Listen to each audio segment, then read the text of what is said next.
오늘은 사사시대입니다. 사사시대는 자기 소견대로 사는 시대입니다.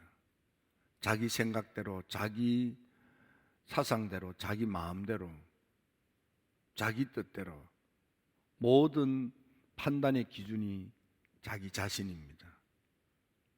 그래서 사사시대의 근본은 하나님이 없는 시대를 살아가다가 어려움을 당하고 뉘우치고 깨달아 하나님께 살려달라 부르짖으면 하나님께서 판관 사사를 세우셔서 그래서 그들의 어려움을 해결해 주면 복된 삶을 살다가 또 하나님의 축복으로 태평성대를 누리다가 보면 너선해져서 하나님 없이도 살 수 있구나. 생각은 그렇게 하지 않고 마음은 그렇게 안 먹어도 자기 자신도 모르게 아쉬운 것 없으니까 하나님께 애걸복걸 하지 않고 그냥 등한히 여기는 거예요. 그러다가 보면 하나님으로부터 멀어지고 하나님으로부터 멀어지면 세속을 탐하게 됩니다. 우상단지 섬기게 되고 불신앙으로 떨어지는 거예요. 그래서 하나님으로부터 멀어지면 어려움을 당하고 또 어려움을 당하여 그 어려움 가운데 또 하나님께 비로소 살려달라고 울부짖으면 하나님이 그들에게 구원의 사람을 세우셔서 그 구원자를 통하여 사사라고 하는 하나님의 쓰임을 받는 구원자를 통해서 이스라엘 백성들이 그 어려움에서부터 벗어나서 다시 하나님의 축복으로 태평성대를 누리는 축복의 삶을 사는 이런 역사의 반복이 사사시대입니다. 이런 것을 가리켜서 신명기 사관이다 그렇게 이야기하는 것을 잘 압니다. 이 시대에 많은 사사들 가운데 우리가 머릿속에 사사 그러면 제일 먼저 가장 크게 생각나는 인물 가운데 한 분이 이렇게 기드온이라고 하는 여룻바알이라고도 하는 이 젊은이를 잊을 수 없습니다. 우리가 기드온을 생각하면서 지금 내 형편과 내 처지가 어려워도 내 자신을 살펴보면 나는 연약하고 희망도 없고 꿈도 없고 미래도 없는 나약하기 거지없는 어줍지 않은 존재인 것 같아도 하나님을 만나 하나님께 붙들려 하나님께 쓰임을 받으면 큰 일을 하는 큰 인물이 될 수 있다, 큰 인생을 살 수 있다 하는 것을 보고 배울 수 있겠습니다. 기드온은 본래 요아스의 아들입니다. 그는 벌목군의 집안입니다. 상문에 올라가서 나무를 꺾다가 그것으로 먹고 사는 집안이다, 그런 뜻입니다. 따라서 이 집안은 어줍지 않은 집안, 사람들로부터 그렇게 존경받는 집안이 아니다 그 말이에요. 하찮은 집안이다 그렇게 새겨들어도 되겠습니다. 그 집안은 므낫세 지파에 속한데 므낫세 지파 가운데서도 가장 작은 지파다 그랬습니다. 그래서 어줍지 않은 젊은이에요.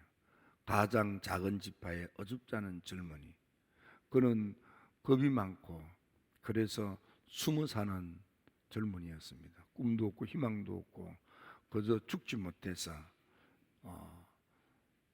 그렇게 겨우 입에 풀칠하면서 근근히 살아가는 젊은이였습니다. 이 젊은이가 어떻게 민족의 난감한 문제를 해결하고 시대의 태평이라고 하는 축복을 불러들이는 지도자가 되었는가를 보면서 이 어려운 때에 우리의 자녀들이 어떤 인물로 성장할 수 있는지를 보고 배울 수 있는 좋은 가르침이 이 기드온의 생애 속에서 우리가 보고 배울 수 있는 거다, 그렇게 여겨집니다.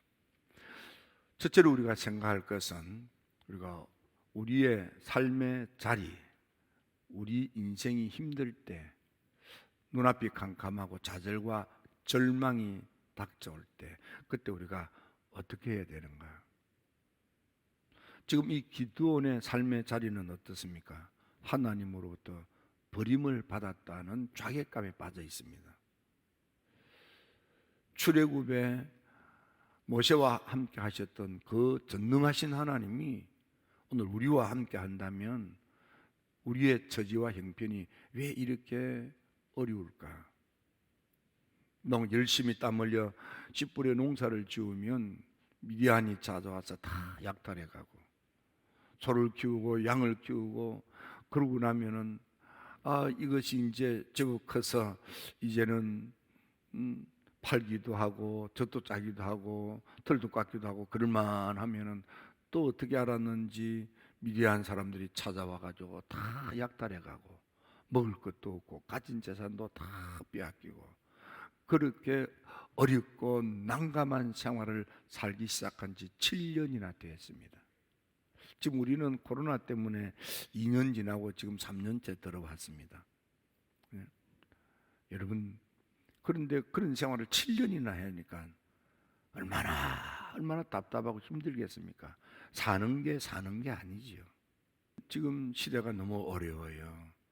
젊은이들이 꿈을 갖고 삶의 미래를 희망차게 살아갈 만한 그런 상황이 아닙니다. 그들의 삶은 마치 이 기드온이 살던 사사시대에 구덩이에 빠진 것 같고 굴에 처박힌 것 같고, 사람이 살지 않는 높은 산골짜기에 피신하여 사는, 은둔하여 사는, 숨어 사는 것과 같은, 가족들 친족들 만나기가 그냥 마땅찮아서 만나면은 너 왜 결혼 안 하니, 너 직장이 어디니, 뭐 이런데 막 속 이상하니까 친족들 만나는 것도 피하고 바쁘다는 핑계 대면서 가지도 않고, 요즘 젊은이들이 뭐 그런 게 참 많습니다. 그리고 또 일하시는 분들은 뭐 직장이라고 이렇게 해서 열심히, 사업이라고 열심히 했는데 열심히는 했는데 손에 남은 게 없어. 마치 사사시대에 양도 소도 나귀도 남기지 않고 다 빼앗긴 것처럼, 먹을 것도 남기지 않고 다 빼앗긴 것처럼, 뭘 열심히 하긴 했는데 내놓을 것이 아무것도 없네. 호주머니에 든 게 없는 거예요. 얼마나 속상합니까? 궁핍하기 짝이 없습니다. 그래서 성경을 자세히 보니까 그들이 궁핍함이 심함이라, 아주 심히 궁핍해지니까 그때 그들이 뭘 했습니까?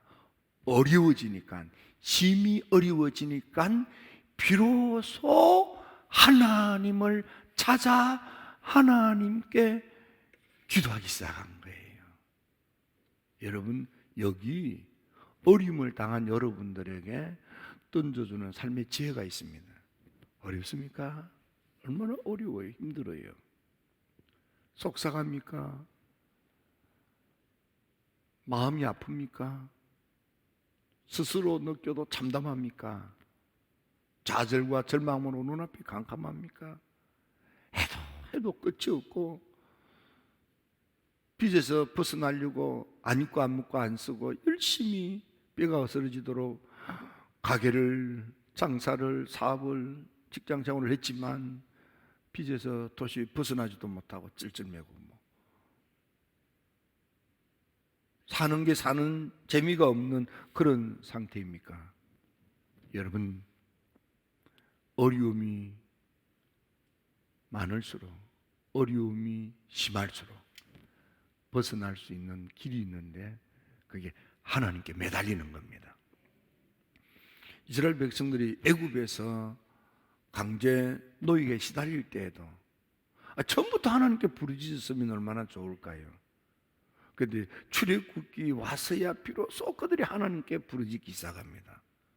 하나님께서 그들의 부르짖는 소리를 들으시고 하나님이 드디어 모세를 불러서 이스라엘 백성들을 출애굽시켜주는 거예요.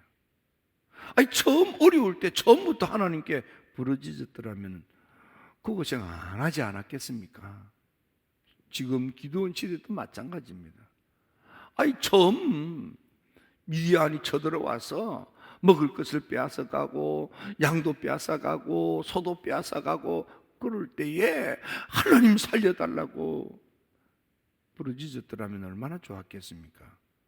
7년 고생하고 비로소 이제서 하나님께 부르짖기 시작하는 거예요.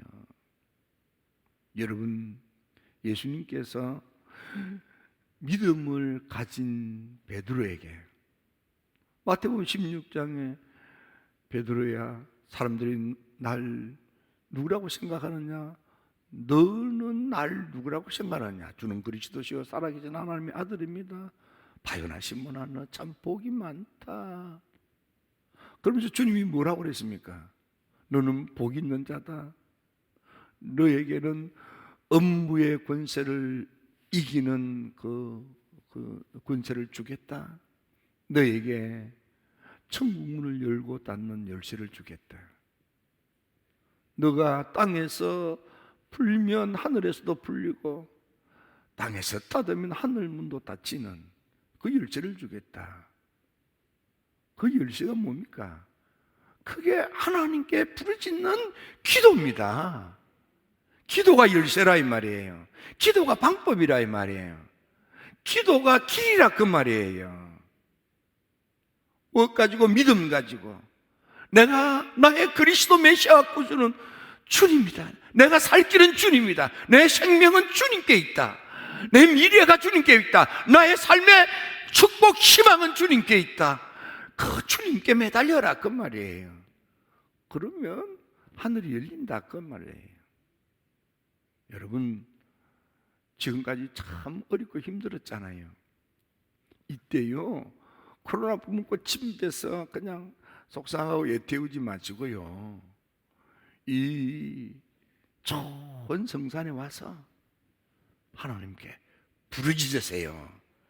이 예배당이 왜 필요합니까? 우리 장로님을 비롯해서 여러분들이 왜 이 정성을 들여서 이 좋은 위치에 좋은 예배당을 마련했습니까? 기도하기 위해서요. 예. 여러분, 주님이 말씀하시는 너희는 내게 와서 부르짖어라.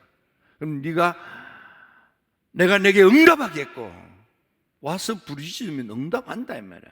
그리고 네가 알지 못하는 크고 은밀한 일을 내게 보이리라. 네가 지금 모르는 것도 내가 알도록 계시하마 그 말이에요. 지금은 너 모르지. 지금은 어떻게 해야 되는지 모르지. 너 내게 와서 부르짖어. 그러면 내가 알려주마 그 말이에요. 여러분, 앞길이 막혔습니까? 얽히고 설켜서 도무지 방법이 없고 자질과 절망뿐입니까? 눈앞이 깜깜합니까? 내가 앞으로 어떤 직장에서 어떤 사업을 하고 어떤 사람을 만나 어떤 가정을 이루고 이런 것들에 대한 대책이 없습니까? 얼마나 답답하십니까? 그러나 답답해하지 마시고, 그러니까 주님께 와야만 되는 거예요. 그래서 주님이 필요한 거예요. 여러분, 이제 곧 사순절이 시작됩니다. 이제부터는 주님께 오십시오. 와서 부르짖어 기도하십시오. 부르짖어 기도하십시오. 부르짖어 기도하십시오. 두 번째, 그럼 부르짖어 기도하는데 언제까지? 하나님이 내 기도 소리를 듣고 응답하실 때까지. 다시 말하면 내 기도가 하나님께 상달될 때까지, 하나님이 들으시고 하나님이 응답하실 때까지 그렇게 기도하셔야만 됩니다. 여러분, 이사야 시대에 이사야와 함께 성전에서 예배를 드렸던 많은 사람들이 예배도 드리고 기도도 하지 않았겠습니까? 그런데 그들은 다 이런저런 이유로 기도의 자리를 떠나서 돌아갔습니다. 그런데 마지막 끝까지 기도 자리를 지키면서 하나님께 애절하게 매달려 기도했던 단 한 사람 이사야에게 비로소 하나님이 응답하시는 거예요. 하늘이 열리고 그 보좌를 보여주시면서 그 음성으로 말씀하시는 거예요. 이사야의 삶이 달라지는 거예요. 여러분, 우리 하나님은 듣고 가만히 계신 하나님이 아니시고, 우리의 기도 소리를 들으시면 응답하시는 하나님이십니다. 하나님은 듣고만 못 들은 척하고 보고도 못 본 척하고 네 인생이니까 네가 알아서 네 마음대로 살아라, 내 소견대로 살아라, 네 뜻대로 살아라, 네 마음대로 살아라, 그렇게 하시는 분이 아니에요. 하갈이 자기 여주인을, 자기를 사랑하고 아꼈던 여주인 사라한테 함부로 굴다가, 못되게 굴다가 야단 맞고 쫓겨나. 야단을 맞으니까 내가 도망가는 것이 사는 길이다. 내 뱃속에 있는 애도 사는 거리고 도망을 가는 거예요. 살려고 도망가는데 그게 죽는 길이에요. 아니, 살기도 전에 목이 말라서 죽게 되었어. 그래서 목이 갈아여 죽게 되니까 하나님께 대성통곡하며 울었어요. 하나님 살려주세요. 나 살고 싶어서 도망쳤는데. 그때 하나님께서 하갈아, 네가 어디서 왔으며 어디로 가는지 내가 다 하는데 너 살려고 도망가지만 그 길 가면 죽는 거야. 너 돌아가. 내 주인한테 잘해. 너를 야단친 주인한테 잘해. 너 왜 야단 맞게 그렇게 나쁘게 굴었니?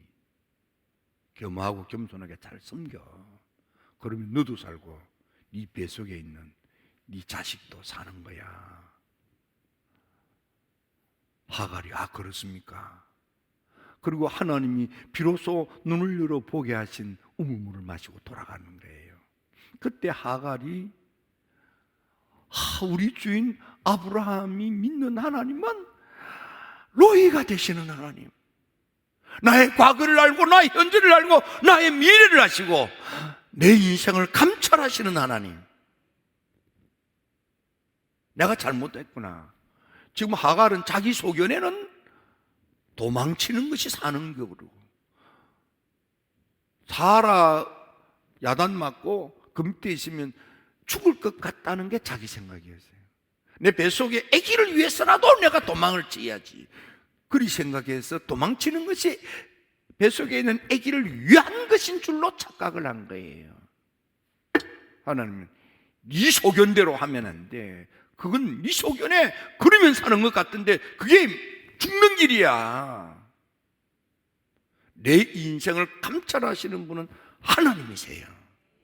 그 하나님께 매달리시면은, 그 하나님께 부르짖는 기도 소리가 하나님께 상달이 되면은, 하갈의 못되게 굴다가 야단 맞고 도망질을 치는 하갈의 울음소리도 들으시는 하나님이, 믿음으로 기도하는 여러분의 기도 소리를 들으시기만 하면 하나님이 여러분들의 과거를 알고 현재를 알고, 그래서 앞으로 어떻게 해야 여러분들이 복된 삶을 사는 길인가를 아시는 하나님께서 너 이렇게 그러면 살아 그러신다 이 말이에요.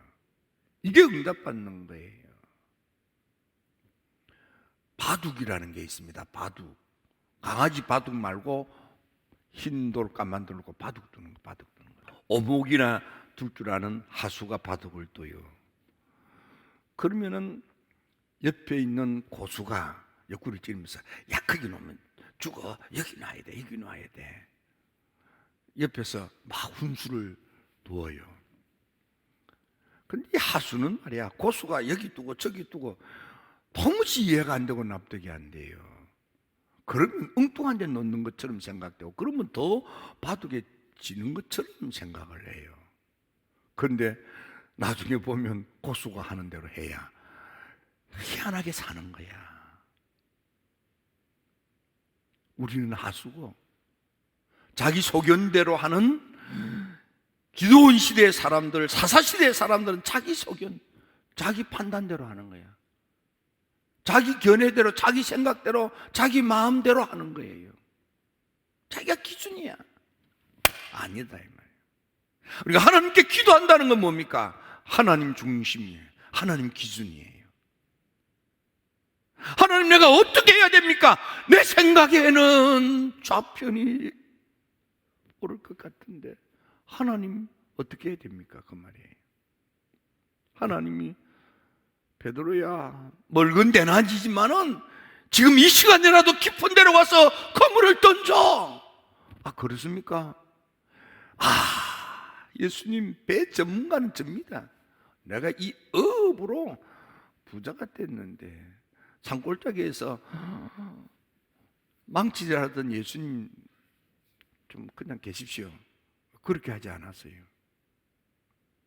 나이가 많은 베드로가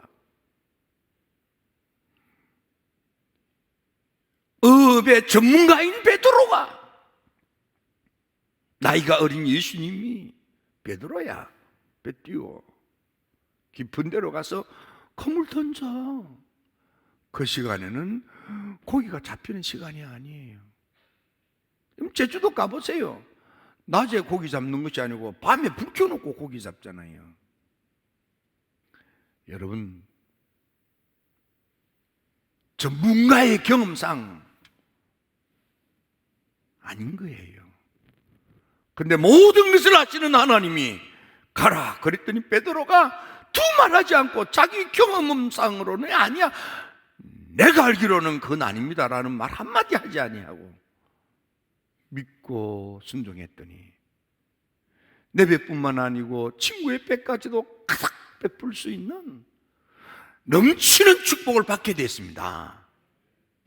여러분, 응답받을 때까지 기도하십시오. 기도하십시오. 기도하십시오. 솔로몬이가 1,000번제를 드렸습니다. 왜 1,000번제를 드렸습니까? 1,000번째 응답이 오신 거예요.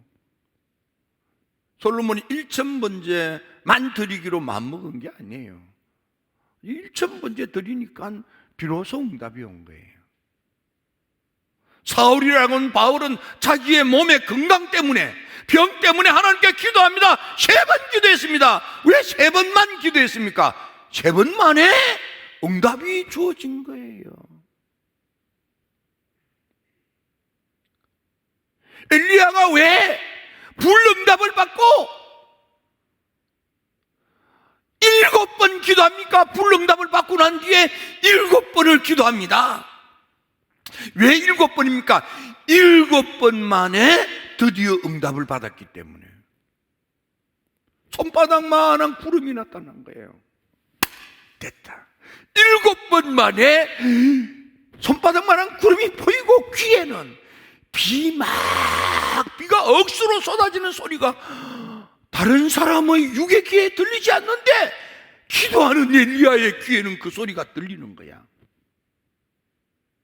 이게 직관을 통한 영감입니다. 많은 기도 중에 깊은 기도가 되면 영통하고, 그러면 직관을 통한 영감이 주어지는 거예요.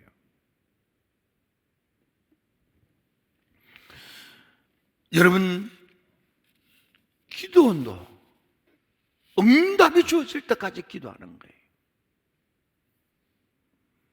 다니엘도 제1의 기도로 유명한 다니엘서 10장에 보면 다 기도를 시작했는데 사람들이 겁난다, 무섭다, 이상하다 그러면서 다 도망을 쳤다가 이렇게 되지 있습니다. 그런데 끝까지 하나님의 응답을 기다리며 기도 자리를 지켰던 단 한 사람 다니엘에게 응답의 역사가 주어지는 거예요. 그리고 기도는 언제까지냐? 응답이 주어질 때까지 하는 거예요. 솔로몬은 1,000번 기도해야만 됐습니다. 사울은 3번 만에 응답을 받았고요. 엘리야는 7번 만에 응답을 받았습니다.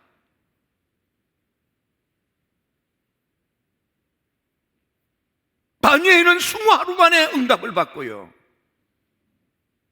여러분, 하나님은 하나님의 타임에 맞추어서 응답하시는 분이세요. 나 며칠만 기도하고 말아야지, 그건 당신 소견이고, 하나님은 우리가 쉬지 않고 기도하기를 원하세요. 기도하며 살기를 원하세요. 왜 그러십니까? 기도해라, 내가 응답하마. 주님은 우리에게 응답해 주고 싶어서 기도하라고 하신 거예요. 여러분, 이제 주님께 와서 기도 생활을 시작해서 응답으로 여러분의 삶을 헤쳐나가게 되기를 주의 이름으로 축원합니다. 응답이 주어졌어요. 하나님의 사자가 기도나, 넌 큰 사람이야. 지금까지 너의 소견에는 너는 지지리도 못난 작은 집안에 어줍지 않은 젊은이라고 기죽지 마. 넌 사실은 큰 인물이야. 큰 용사야. 왜? 하나님이 너와 함께. 내 생각에는 하나님이 나와 함께 한다는 그런 동의할 수 없는데요. 하나님이 함께 하면 왜 내 형편, 내 처지, 내 모습이 이 꼴입니까? 너 못 믿겠지? 내 못 믿겠습니다. 가서 양새끼 잡아와. 염소 새끼를 잡아왔어요.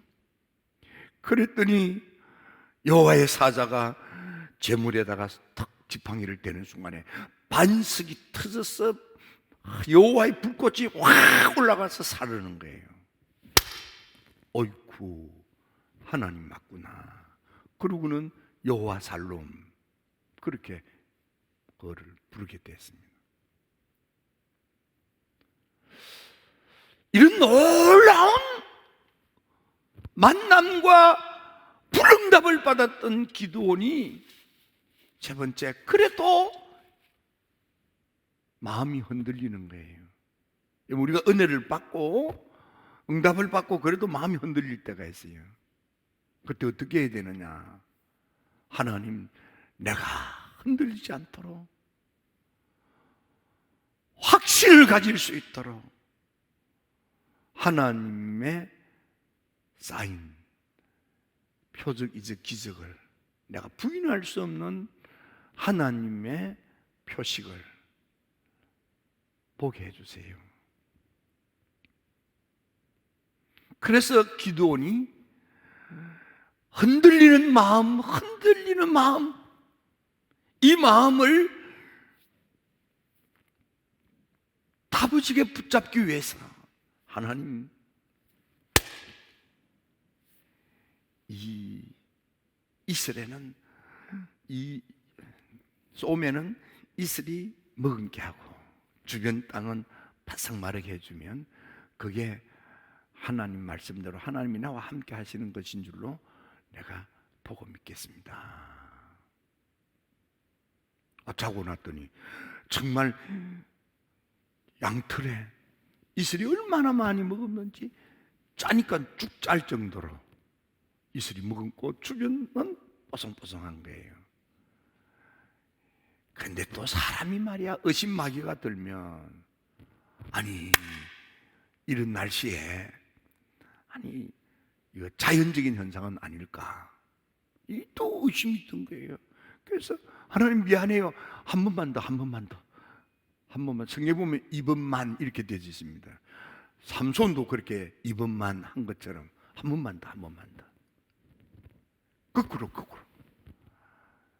혹 자연 현상일 줄 모르니까 이제는 거꾸로 쏘면 뽀송뽀송하고 주변 땅은 이슬이 가득하게 해주세요. 그러면 하나님 말씀대로 나와 함께하는 줄로 믿고 내가 흔들리지 않게 사사로 일어나서 미디안 13만 5천을 내가 때려잡겠습니다. 그럼 뭐예요? 자고 났더니 이번엔 정말 거꾸로 된 거예요. 양털 쏘면 뽀송뽀송한데 주변 땅은 이 주변 땅은 이슬이 흠뻑 젖은 거예요. 여러분, 때로는 우리가 흔들릴 때가 있어요. 웨슬리도 5월 24일 날 마음에 와 닿았어요. 그런데 흔들렸어요. 마음이 흔들려요. 내가 잘못된 게 아닌가, 마음이 흔들려요. 우리가 믿을 때에 분명 하나님 만났어, 하나님의 음성도 듣고 그 믿음도 생겼어. 그런데도 상황과 조건과 형편 때문에 내 마음이 흔들흔들할 때가 있어요. 우리가 인생이기 때문에 그런 거예요. 그것 때문에 기죽을 이유가 없어요. 그렇습니까? 그때 어떻게 해야 되느냐? 하나님, 내가 흔들리지 아니하도록 하나님 증거를 보여주세요. 표징을 보여주세요. 매달려 기도했더니 하나님께서 응답으로 역사하시는 거예요. 여러분요, 히스기야가 죽을 병에 들었어요. 이사야가 하나님, 우리 임금 히스기야를 살려주세요 기도를 했더니 살려준다고 하지 않고 이제 그 병으로 죽는다고 해라. 응답을 받아서 아파서 꼬랑꼬랑 죽어가는 임금한테 목사님이 신방 와가지고 임금님, 담임 목사인 내가 임금님 위해서 살려달라고 기도했더니 하나님이 응답하시기를 안 살려주고 죽는데요, 죽을 준비하래요. 세상에. 그렇게 하고 돌았을 때에 히스기야가 얼마나 속이 상했겠습니까? 근데 히스기야는 그걸 속상하게 듣지 않는 거예요. 그런 응답을 받고 그렇게 가서 그 말을 전하는 이사야도 대단하지만 나 같아도 그 말 못 전할 것 같아요. 그래서 나는 이사야가 아니에요. 여러분들 같으면 그렇게 하겠어요? 꼬랑꼬랑 아파 죽고 가는데 내가 기도해 보니까 당신 죽는답니다. 죽을 준비하세요. 어떻게 그런 말을 하나요? 근데 또 그 말을 듣고 히스기야는 목사님이 어떻게 와서 이로 한마디 안 하고 이렇게 하지 않았어요. 어떤 사람은 그런 사람이 있어요. 히스기야는 하나님께 눈물 흘리며 기도한 거예요. 신방을 마치고 돌아가는데 하나님께서 돌아가는 이사야 보고 이사야야 돌아가. 내가 그 말을 듣고 통곡하며 기도하는 히스기야의 눈물을 보았고 기도 소리를 내가 들었다. 내가 그를 살려주마. 가서 전하라. 이사야가 아이고 그걸 어떻게 믿어요? 아니야. 아니 내가 그러면 금방 죽는다고 했는데 또 가서 말을 팍 뒤집으면 히스기야 임금 믿겠습니까? 내가 믿을 수 있게 증거를 보여주마. 하늘의 태양을 10도 뒤로 물리마. 그거 보고 믿으라 이 말이에요. 말도 안 되는 기적은 그거 보고 믿으라는 거예요. 그 말도 안 된다 이렇게 하지 말라 이 말이에요. 그거 보고 믿으라고. 하나님이 해를 10도나 뒤로 물린다 이 말이에요. 엘리야도 7번 기도할 때에 종을 산 위에 올라가서 하늘을 살펴라. 비올 징조가 있는지. 7번 만에 전에 손바닥만한 구름 한 조각이 보여. 이 징조다 이 말이야. 여러분, 작은 사인이라도 하나님 말씀하시면, 하나님이 증거를 보여주시면 그 증거를 확 끌어안고요, 흔들리지 말고 믿음으로 나아가면 여러분들에게 축복의 문이 열립니다. 여러분들이 행복한 삶을 살 수 있습니다. 여러분들이 일어날 수 있습니다. 여러분들이 잘 될 수 있습니다. 염려와 근심과 걱정이 확 해결이 됩니다. 13만 5천 미디안 대군도 한 사람 다루던 물리치고 이길 수 있는 거예요. 여러분, 13만 5천의 대군 앞에 기도원이 무슨 힘이 있습니까? 엄두가 나지 않는 일이에요. 여러분, 때로는 여러분의 처지와 형편이 난감할 수도 있어요. 기죽지 마세요. 여러분의 능력으로가 아니에요. 전능하신 하나님의 능력으로, 하나님이 뜻하시면, 하나님이 이루시면 되는 거예요. 우리는 그저 믿고 따르면 되는 거예요. 내 소견대로 하지 마시고 하나님의 뜻대로 믿고 따르면 하나님이 모든 것을 합하여 선한 것 되게 하시는 축복의 삶이 여러분에게 드디어 확 펼쳐지게 되는 것입니다. 기도드립니다.